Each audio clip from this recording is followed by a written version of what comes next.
আসসালামু আলাইকুম। রাজশাহী চাঁপাইনবাবগঞ্জ হাইওয়ের মধ্যে দারিয়াপুর কেন্দ্রীয় ট্রাক টার্মিনালের পূর্ব দিকের রাস্তা দিয়ে চলে আসছি আমরা আজকে। ঢাবার ব্রিজের নিচে দুই পাশে দুইটি পুকুর আছে।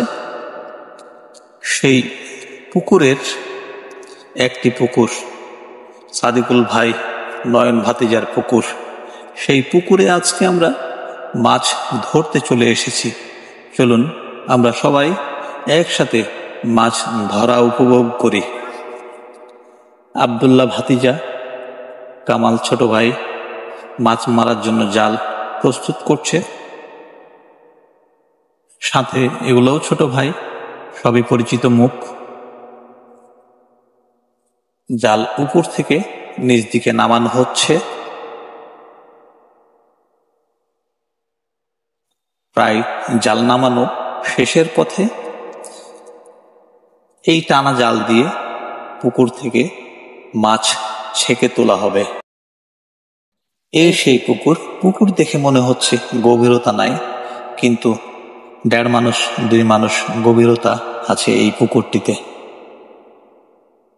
আমরা দেখছি জাল কিভাবে টানা প্রথমে শুরু করে।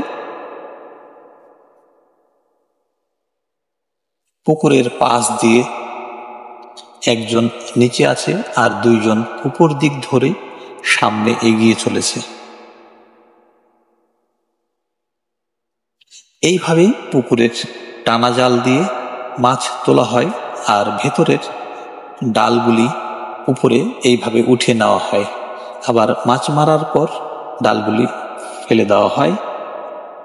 দুইজন এইদিকে ডাল তোলার জন্য ব্যস্ত আছে, আর ওই দিক দিয়ে জাল টেনেই চলেছে।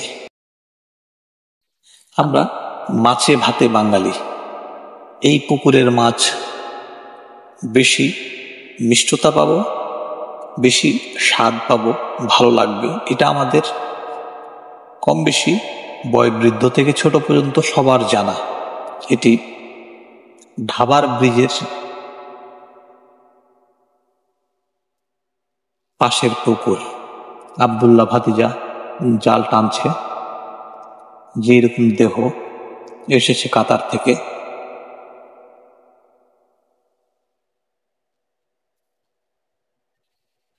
আব্দুল্লাহ ভাতিজা জাল টানা নিয়ে ব্যস্ত আছে।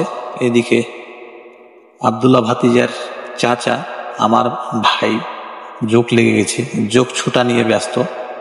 এই পুকুরটিতে বৃষ্টি হওয়ার পর থেকে অনেক জোঁকের আমদানি। এই জোঁকের জন্য বেশ কিছু জেলে মাছ মারতে অপারগতা জানিয়েছে।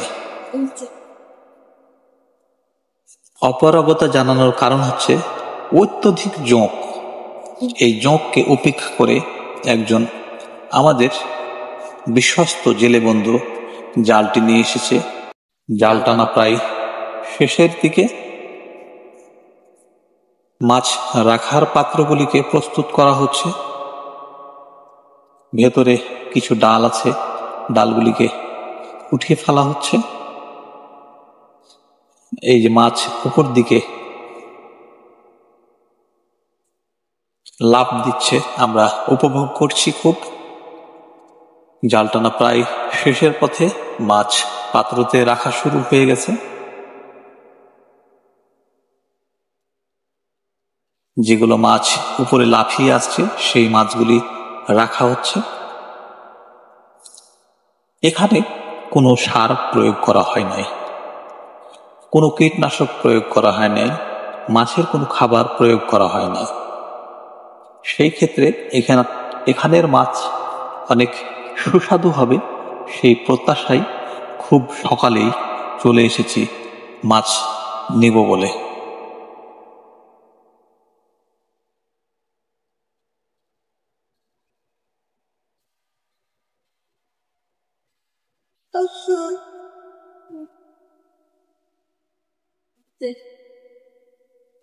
জাল টানা প্রায় শেষ।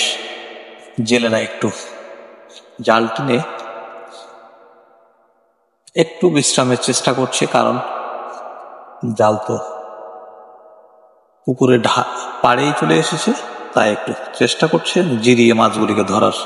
সেই সাথে যার হাতে পায়ে যোগগুলি লেগেছে সেই যোগগুলিকে তুলে ফেলার চেষ্টা করছে, চেক করে দেখছে আর কোনো যোগ লেগে আছে কিনা। কালো যোগ, ছোট ছোট যোগ, কিছু বড় যোগ আছে। ভাতিজাকে ভয় দেখালাম, আব্দুল্লাহকে, কাকু চেক করে দেখো যোগ লেগে আছে কিনা। কাকু বলল যে কোনো সমস্যা নাই যোগ লাগলে। আমি বললাম যে যোগ লাগলে সমস্যা আছে, তাই চেক করে নাও। সে চেক করে নিল, কোনো যোগ নেই। এটা নাইমুল ভাই, সুমনের বড় ভাই নাইমুল ভাই। এই যে সেই আমাদের বিশ্বস্ত জেলে, যার জাল। আমরা সেই লক্ষ্যে চলে এসেছি। পানিতে যাকে দেখতে পাচ্ছেন তিনি একজন বিখ্যাত ফুটবলার ছিলেন, এখন মাছের ব্যবসার সাথে তিনি জড়িত।